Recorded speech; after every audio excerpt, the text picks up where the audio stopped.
Hello students.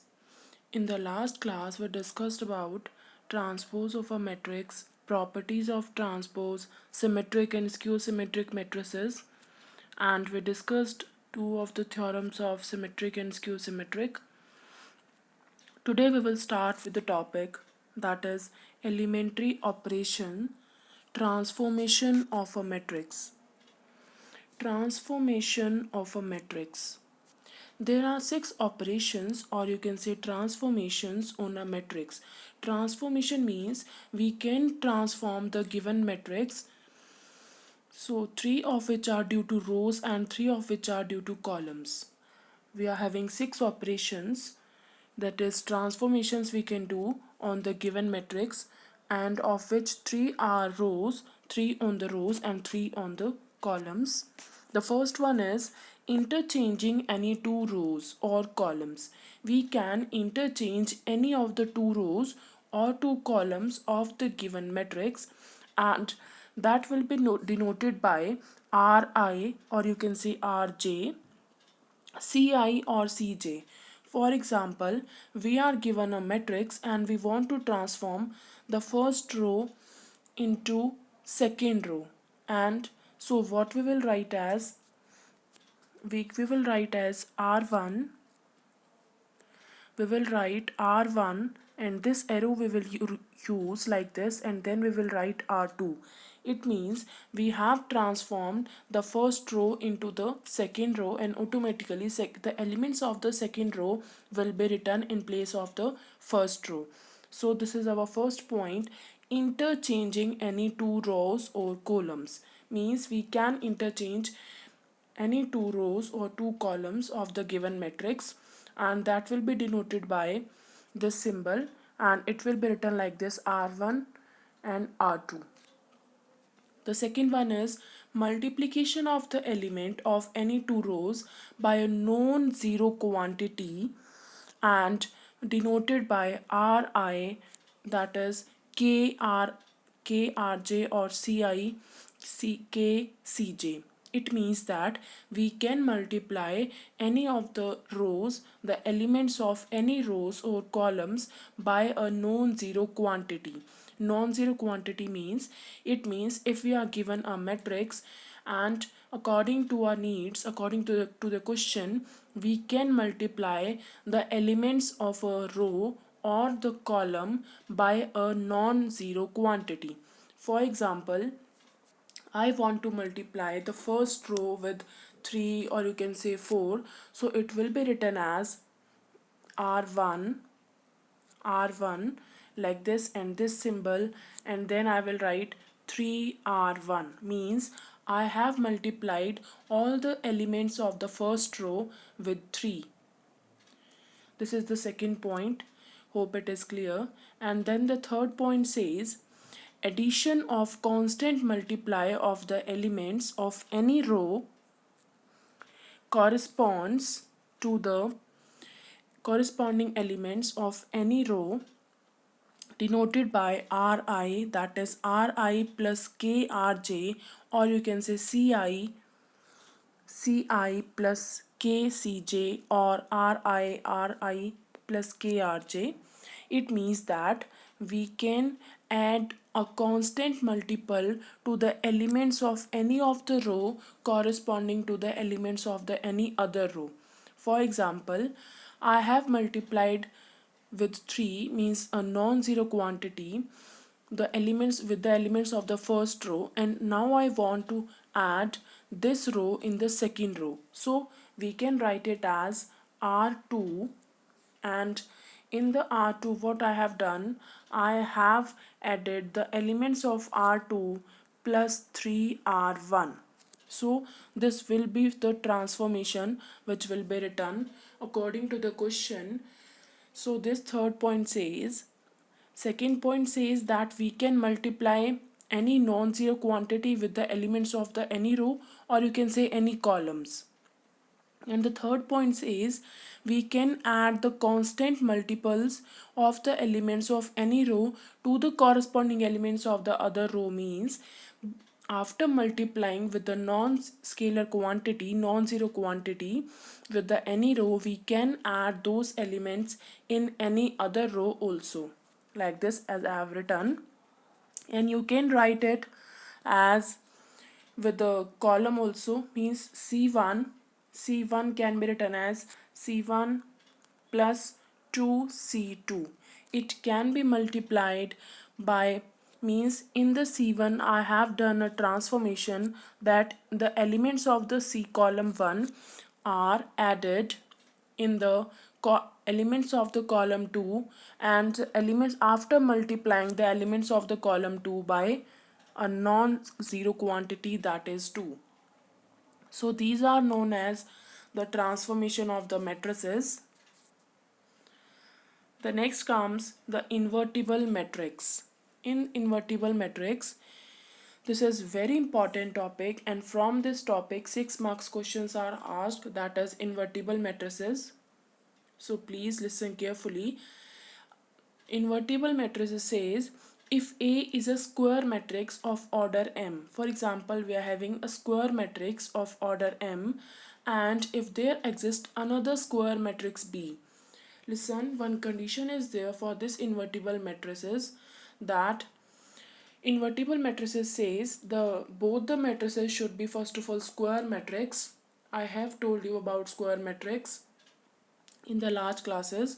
So here if we are having a square matrix of order m, and if there exists another square matrix B of the same order such that AB is equal to BA is equal to I, means for example we are having a matrix A, and if there exists another matrix B such that when I multiply both the matrices I get the answer identity. Identity matrix, and we have discussed about identity matrix also. So that B matrix will be denoted by A inverse. This is known as A inverse, and this will be called as, in that case A is said to be invertible. Invertible matrix means there exists another matrix of the given matrix for which by multiplying both the matrices we get the answer identity matrix, and that another matrix B will be called as the inverse of the given matrix. You can understand from example here. Here two matrices are given A and B, two matrices. When I multiplied both the matrices, here we have done multiplication. After multiplication we got a identity matrix as you can see here, and we can multiply here. AB is done, we can do BA also. So note is given, a rectangular matrix does not possess inverse matrix. I told you, for the existence of the inverse of a matrix, the first condition is the matrix should be a square matrix. So if the matrix is a rectangular matrix, in the last classes we have discussed about square matrix and rectangular matrices. So a rectangular matrix does not possess inverse matrix, since for the products BA and AB to be defined and to be equal, if we want that the products of BA and AB should be defined, so both the matrices should be square matrix, and it is necessary that matrix A and B should be a square matrix of the same order, and the order of both the matrices should be same. This is the first point. And the second point says if B is the inverse of A. I told you, we discussed about this thing just now, that if we are having another matrix B, when multiplying A with B, the identity matrix comes, then B is called as inverse of A, then A is also called as inverse of B.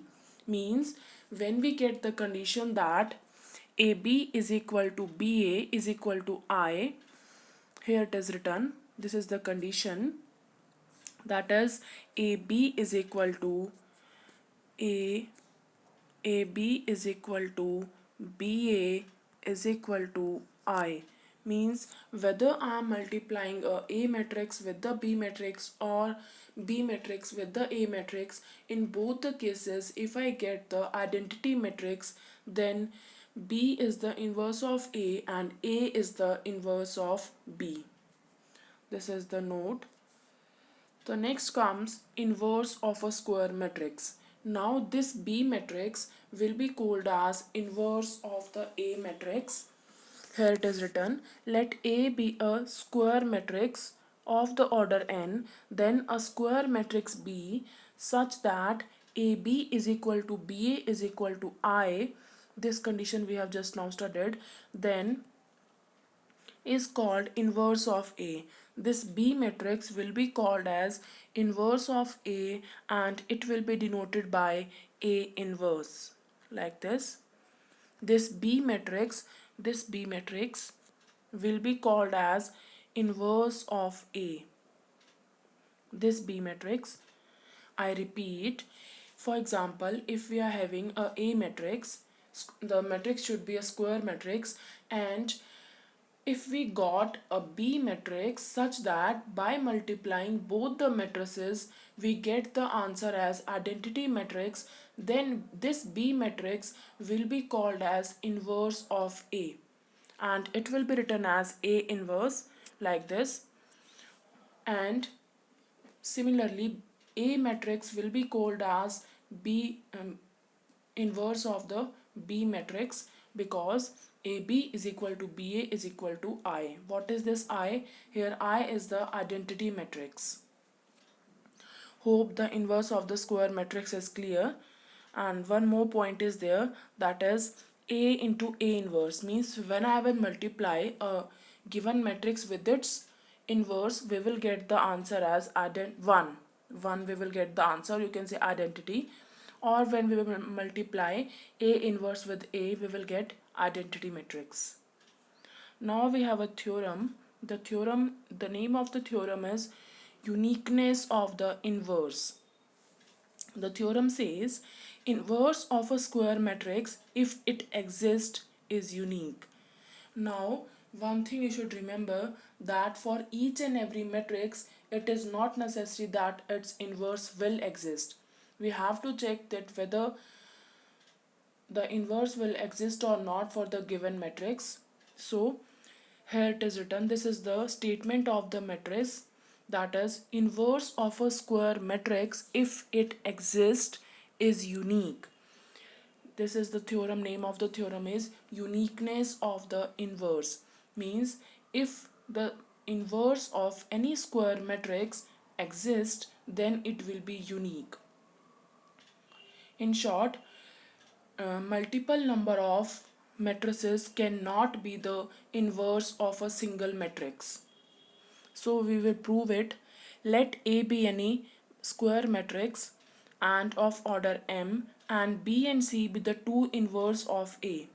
We will prove this theorem by using contradiction. So we will take two matrices, that is B and C matrices, and we will consider that both these matrices are inverse of the A matrix. So we will prove that B is equal to C in this case, means if we are having two matrices, both will be equal, and for the given matrix A, if inverse exists, it is unique. This is our theorem. So since B is the inverse of A, if we take that, we have taken the given condition that both B and C are the inverse of the A matrix, and now we started with that B is the inverse of A. So this is the property of inverse of a matrix, that if there exists a matrix, then when we will multiply both the matrices, we will get identity. So this is the first equation, AB is equal to BA is equal to I. This is the condition of inverse of a matrix. And in the second case, we will take C is also the inverse of A. If C is also then inverse of A, then AC is equal to CA is equal to I by the property of inverse of a matrix. So from the first and second equation, we can write B is equal to B into I. we know this thing that if B is a matrix, and when I will multiply identity matrix with the given matrix, I will get the same matrix. So that is why here it is written B into Bi, and I, in place of I, we have put the value A into C, because AC is equal to I. So Bi is equal to B is equal B into AC. In place of I, we have put AC, and then by associative property we can write it as, here it was B into BAC. So here we will use commutative property, then it will become BA, and C will be left on the right hand side. So in place of BA I can write identity. So here IC will become, and we know IC is equal to C. So we took a B matrix. Here we have proved that B and C are equal. So it proves that for a given matrix A, if the inverse exists of the matrix, then it will be unique. Hope it is clear. Now we will proceed with the next theorem, that is, if A and B are inverse matrices of the same order. If A and B are inverse matrices of the same order, then AB inverse is equal to B inverse into A inverse. This is the theorem that if we are given A and B both are invertible matrices, invertible means inverse exist, of the same order, then AB inverse. So if we are having AB inverse, we will open the inverse like this. First of all, B inverse will be written, and then A inverse will be written. This is the statement of the theorem. Proof: from the definition of the inverse of a matrix, we have AB into AB inverse. We will get the answer is equal to 1. We have studied this thing just now. From the definition of the inverse, that is, if we multiply AB with its inverse, that is AB into AB inverse, we will get the answer as 1. So this in A inverse, by pre-multiplying both sides by A inverse, in this step we have done pre-multiplying, means we have multiplied previously with this A inverse in both the sides with the A inverse. You can see here we were having AB. So before AB we have written A inverse, and then AB inverse, and on the right hand side also we were having 1. So before 1 we have written A inverse. So in the next step, this A inverse, we have written this A inverse with A and B, and this AB inverse will remain as it is, and on the right hand side A inverse into I. Here a small mistake is there, A minus 1 is written. You can write it as A inverse. Here, since A inverse into identity is equal to A inverse, we have studied this thing that if the inverse of a matrix is multiplied by identity, we will get the same matrix. So in the next step, and we know this thing also, if a matrix is multiplied by its inverse, we will get the identity matrix. So here A inverse into A, we will get answer I, and B will be written, then AB inverse as it is, and on the right hand side we will get A inverse. Here in place of A into A inverse, we have written identity. This thing we have studied, A inverse into A is equal to identity, then B as it is, then AB inverse as it is, and on the right hand side A inverse as it is. Remember here A inverse will come, A inverse. So in the next step we will get I into B, AB inverse is equal to A inverse. So I into B, if a matrix multiplied by identity, we will get the same matrix. So that's why here I into B will become B, and then AB inverse as it is, and on the right hand side A inverse as it is. Then we will multiply. In this step we have done pre-multiplying both sides by B inverse in this step. So when I will pre-multiply with B inverse. You can see here in this step we have done pre-multiplying by B inverse in this step. So B inverse into B and AB inverse as it is, and on the right hand side B inverse into A inverse, and then B inverse into B will become identity, and AB inverse is equal to B inverse into A inverse. So AB inverse into identity will become AB inverse is equal to B inverse into A inverse. Hope the theorem is clear to you.